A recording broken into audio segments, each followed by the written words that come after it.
126:5 സങ്കീർത്തനം മനോഹരമായ വചനമാണ്. കണ്ണുനീരോടെ വിതയ്ക്കുന്നവർ ആനന്ദത്തോടെ കൊയ്യട്ടെ. ഒരു കർഷകൻ്റെ സ്വപ്നമാണ് കൃഷിയിൽ ഫലങ്ങൾ ഉണ്ടാവുക എന്നുള്ളത്. ഒരുപക്ഷെ ഏറെ ആകുലതയോടും കണ്ണുനീരോടും ജീവിതം ഒന്ന് മെച്ചപ്പെടുത്താനുള്ള അനുഭവത്തോടു കൂടിയായിരിക്കും അവൻ വിത്തുകൾ വാരി വിതറുന്നത്.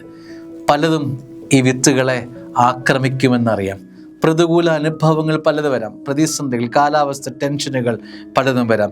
ഈ വിത്തുകൾ ഇല്ലാതാക്കാനുള്ള എല്ലാ സാധ്യതകളും മുമ്പിൽ നിൽക്കുമ്പോൾ കണ്ണുനീരോട് അവൻ വിതയ്ക്കുന്നു.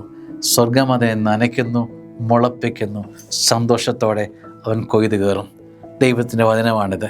സ്നേഹമുള്ള ദൈവവേദലേ, നീ എത്ര കണ്ണുനീരനുഭവത്തോടെയാണ് ഇന്നത്തെ ജീവിതാനുഭവങ്ങളിലേക്ക് ഇറങ്ങിപ്പോകുന്നത് എന്ന് അച്ഛനറിയില്ല. പക്ഷെ ദൈവം അത് കാണുന്നുണ്ട്.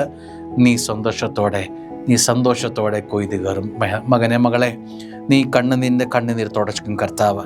നീ വിശ്വസിക്ക്. ഈ വചനം നിൻ്റെ ജീവിതത്തെ മാംസം ധരിക്കാൻ വേണ്ടി ആഗ്രഹിക്കുക. വിശ്വസിച്ച് ഈ വചനത്തെ പ്രഭാതത്തിൽ സ്വീകരിച്ചോടുക. കണ്ണുനീര് മാറും, തുടച്ചു മാറ്റും. നീ സന്തോഷത്തോടെ നിന്റെ ഭവനത്തിലേക്ക് തിരികെ കയറും. ആമേൻ.